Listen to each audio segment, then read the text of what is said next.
महंगाई डायन इस कदर अपना कहर ढा रही है कि जो लोग बीमारी से बच जा रहे हैं उन्हें महंगाई मार रही है।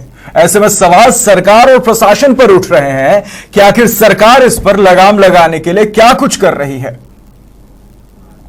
महामारी अपने चरम पर है, हर रोज रिकॉर्ड मौतें हो रही हैं, स्थिति भयावह है और अगर आप इसके कहर से बच गए हैं तो जनाब एक और मुसीबत आपके माथे पर आपकी जान लेने के लिए बैठी है, महंगाई। सखी सैया तो खूब ही कमात है, महंगाई डायन खाया जात है। सखी सैया तो खूब ही कमात है, महंगाई डायन खाया जात है। महंगाई की इस महामारी का असर सीधे तौर पर झारखंड में भी देखने को मिल रहा है। कोरोना की दूसरी लहर में चाहे पेट्रोल की कीमतें हों या रसोई की सब्जी, भाजी, फल, अनाज या फिर तेल, करीब करीब हर चीज के दाम में दोगुनी बढ़ोतरी हुई है। सब चीज बढ़ा है, बहुत असर कर रहा है। अभी तो कम होना चाहिए। क्या कहना चाहेंगे, सरकार से बोलेंगे कि कोविड के लिए कुछ संभाले सिचुएशन को, हर जगह पे बढ़ रहा है और ऊपर से टाइम कम कर दिया तो एक ही टाइम पे बहुत सारा लोग भीड़ करने पे मजबूर है। तो ये सारी चीजें ही बताना चाहेंगे। मौजूदा समय में सरकार का फोकस दवाइयों और ऑक्सीजन की कालाबाजारी को रोकने पर है। कहीं ना कहीं केंद्र और राज्य सरकारें लगातार इस पर काम भी कर रही हैं, पर दूसरी तरफ महंगाई बम्पर तरीके से काबू के बाहर हो चुकी है। ऐसे में पहले कोरोना महामारी, अब महंगाई की मार, आम जनता आखिर जाए तो जाए कहां, क्योंकि जनप्रतिनिधि तो आपस में ही उलझे हैं। तो आयात निर्यात नीति भी देखनी चाहिए।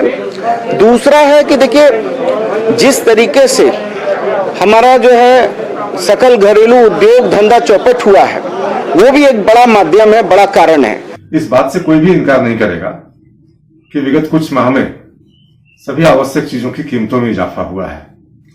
जिस तरह से पेट्रोल और डीजल की कीमतों में वृद्धि हुई है तो लाजिमी है कि ढुलाई भी उससे प्रभावित होता है। लेकिन एक बात मैं भी जानना चाहूंगा कि जब से राज्य में लॉकडाउन लगा है तो सरकार क्यों कान में तेल डाले सोई हुई है, उन जमाखोरों के खिलाफ और उन कालाबाजारियों के खिलाफ कोई कार्रवाई क्यों नहीं कर रही है, जबकि हम बार बार सरकार को आगाह कर रहे हैं कि खाद्यान्न की कीमत दुगुनी करके बेच रहे हैं और कहीं बढ़ी हुई कीमतें वसूल रहे हैं लोगों से, तो सरकार तत्काल कार्रवाई करे। वाणिज्य और उद्योग मंत्रालय के जारी आंकड़ों के मुताबिक थोक मूल्य सूचांक यानी कि WPI पर आधारित महंगाई दर में लगातार तीसरे महीने बढ़ोतरी हुई है, जो कोरोना के इस दौर में आम लोगों पर दोहरी मार से कम नहीं है। पिछले साल महंगाई और इस साल में थोड़ा सा काफी इम्प्रूव किया है। तेल में बहुत ज्यादा रेट बढ़ा है, तेल में बहुत ऊपर हुआ है और जितने साबुन सरफ है सब अपनी अपनी रेट बढ़ा रही है कंपनी। सारा कुछ जो रेट होता है पहले के अपेक्षा अभी सब कंपनी धीरे धीरे अपनी रेट को बढ़ोतरी कर रही है। इस समय जरूरत है कि कोरोना सुर नाम के राक्षस को जिस मजबूती से पूरा देश लड़ रहा है, उसी मजबूती से महंगाई नाम की डायन को पांव पसारने से रोका जाए, वरना आम आदमी ये दोहरी मार अब और बर्दाश्त नहीं कर पाएगा। लाइव 7 के लिए कैमरा पर्सन तापस के साथ प्रतीक सिंह की रिपोर्ट। तो महंगाई डायन खाए जाते एक तरफ जहां कोरोना की महामारी है तो दूसरी तरफ लगातार महंगाई भी महामारी बनती जा रही है। जो कई खाने की जो मूलभूत चीजें हैं इनके दाम बेतहाशा वृद्धि की ओर बढ़ रहे हैं। अब इस पर ज्यादा जानकारी के साथ रांची से हमारे सहयोगी प्रतीक सिंह बने हुए हैं। प्रतीक, ये रिपोर्ट आपने देखी, आप ग्राउंड पर लगातार थे, आप सब्जी मंडियों में थे, लगातार जो सब्जियों के रेट है या फिर दाल की बात कर लीजिए या फिर आप तेल की बात कर, खाने के तेल की बात कर लीजिए, लगातार रेट्स में बेतहाशा वृद्धि हो रही है। तो एक तरफ जहां कोरोना की यह महामारी है तो दूसरी तरफ ये जो महंगाई भी है वो भी कहीं ना कहीं महामारी बनकर ही आम लोगों के सामने आ गई है। तो अब सवाल ऐसे में प्रतीक ये है कि सरकार इस पर क्या कुछ कर रही है। राहुल, आपने सही कहा कि एक तरफ वैश्विक महामारी कोरोना है और दूसरी तरफ महंगाई की मार। दोनों तरफ से अगर देखा जाए तो काफी जो अगर मुश्किलों का सामना करना पड़ रहा है वो आम जनता है। आम जनता एक तरफ इस वैश्विक महामारी के चलते बेरोजगारी है, साथ ही साथ अगर कोई बीमार पड़ गया उसके परिवार का तो उसे हॉस्पिटल और दवा का चक्कर जो कि रहने की बात करें या घर चलाने की बात करें, जो खासतौर पे जो करू तेल होता है, करू तेल पहले 1 साल पहले 110 हो गया। सिर्फ वैसे ही दाल की बात करें तो 2 रेट पे आ गया है। पेट्रोल और डीजल आप सामने ही देख रहे हैं कि 100 के करीब पहुंच चुका है। तो जाहिर सी बात है, केंद्र सरकार हो या राज्य सरकार, दोनों आंख मूंदे पड़ी हुई है, सोई हुई है। बिल्कुल प्रतीक, यहाँ पे सवाल यही उठ रहा है कि आखिर केंद्र सरकार और राज्य सरकार इस पर आखिर एक स्ट्रॉन्ग तरीके से इस पर कुछ कर क्यों नहीं रही? क्योंकि कहीं ना कहीं कोरोना महामारी, हम इस बात को मानते हैं, दोनों ही सरकारें, या फिर केंद्र सरकार हो या फिर राज्य सरकार हो, इस पर स्ट्रांगली काम कर रही है। लेकिन कहीं ना कहीं महंगाई भी एक बहुत बड़ा मुद्दा है, क्योंकि कहीं ना कहीं आप अगर कोरोना महामारी से बच भी जाते हैं तो महंगाई इतनी ज्यादा बढ़ चुकी है कि आम इंसान के लिए एक निवाला तक खा पाना मुश्किल हो चुका है। प्रतीक, बिल्कुल, क्योंकि एक आम इंसान के लिए या मिडिल क्लास आदमी के लिए आम निवाला मुश्किल हो चुका है। और यहाँ तक कहा जाता है कि कोविड से लड़ने के लिए पौष्टिक आहार की जरूरत है। तो जाहिर सी बात है, इस महंगाई के दौर में पौष्टिक आहार लाए तो लाए कहाँ से लोग? क्योंकि सरकार अपना टैक्स तो जरूर लेती है, टैक्स में उन्हें कोई चीज की कमी नहीं। किसी भी हाल में आपको रोड टैक्स हो या इनकम टैक्स हो, किसी भी तरह का टैक्स हो, वो सरकार अपना वसूली कर ही लेती है। लेकिन जनता को कैसे राहत मिले, जनता की फिक्र, चाहे केंद्र सरकार हो या राज्य सरकार, इनकी सूध नहीं है और जनता जो है भुखमरी के दौर में आ चुकी है। बिल्कुल प्रतीक, क्योंकि कहीं ना कहीं अगर आप बात करें, क्लासेस की बात करें, तो सबसे पहले अगर आप गरीब तबके की बात करें, जो खाना बदोश लोग हैं, उन्हें तो अलग अलग सरकारी माध्यमों के जरिए खाना मिल जा रहा है, या फिर जो सबसे अमीर तबके के लोग हैं वो आराम से, इन्हें महंगाई से कोई फर्क नहीं पड़ता।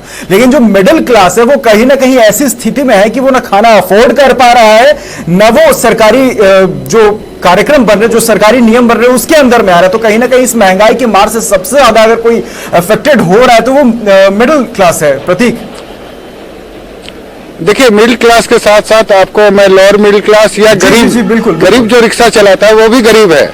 जी बिल्कुल, गरीब लॉकडाउन की वजह से, या आप कहिए कि जो मान लीजिए खोइछे वाले होते हैं, सब्जी वाले होते हैं, वो लोग भी अभी नहीं निकल पा रहे हैं। जी बिल्कुल, आज आप उनके घर पे जाकर देखिएगा राहुल, तो उनके यहाँ जो डेली रोजमर्रा की मजदूरी करते थे, क्योंकि काम बंद है, तो सभी की स्थिति जो है कमोबेश काफी चिंताजनक है। इस पे केंद्र सरकार हो या राज्य सरकार हो, इसे गंभीरता से लेनी चाहिए और जो रियायत होनी चाहिए, खासतौर पर पेट्रोल में या डीजल में जो टैक्स केंद्र सरकार या राज्य सरकार लेती है, उसमें अगर कमी करेंगे तो जाहिर सी बात है ट्रांसपोर्टेशन में लेकिन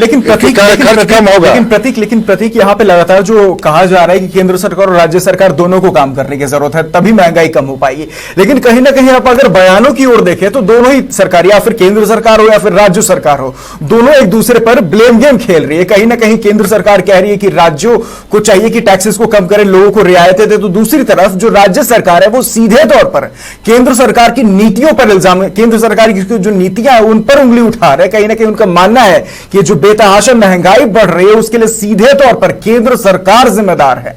तो कहीं ना कहीं ये तो दोनों ही लोगों को समझना होगा कि आरोप प्रत्यारोप से कुछ नहीं होने जाना है। दोनों, या फिर केंद्र सरकार की बात करिए या फिर आप राज्य सरकार की बात करिए, दोनों ही सरकारें कहीं से भी एक कदम पीछे करने की ओर नहीं दिख रहे। प्रतीक, बिल्कुल राहुल, क्योंकि केंद्र सरकार के नेता हो या राज्य सरकार के नेता हो, ये लोग बयान बहादुर हो गए हैं, बयान देने में कभी पीछे नहीं हटते हैं, लेकिन धरातल पर अगर काम करनी हो तो इसमें वो सिफर हो जाते हैं। बयान देना या जुमलेबाजी करना तो आम बात हो गई है और जनता बेवकूफ बन रही है और इस महंगाई के दौर में पिस रही है। राहुल, बिल्कुल शुक्रिया प्रतीक तमाम जानकारी के लिए। तो लगातार हम आपको इस कोरोना काल में, कोरोना महामारी के बीच तमाम वो तस्वीरें दिखा रहे जो आपके सरोकार की हैं, जिन तस्वीरों से आपको मतलब है। तो फिलहाल इस सेगमेंट में हम आपको दिखा रहे थे कि कैसे कोरोना महामारी के बीच महंगाई भी कहीं ना कहीं महामारी बनकर सामने आई हुई है। केंद्र और राज्य सरकारों से लगातार तमाम लोग यही अपील कर रहे हैं कि महंगाई कम किया जाए, अलग अलग रियायतें दी जाए, ताकि आम लोगों को परेशानी, आम लोगों के सामने जो परेशानी लगातार बढ़ रही है वो कहीं ना कहीं कम हो जाए।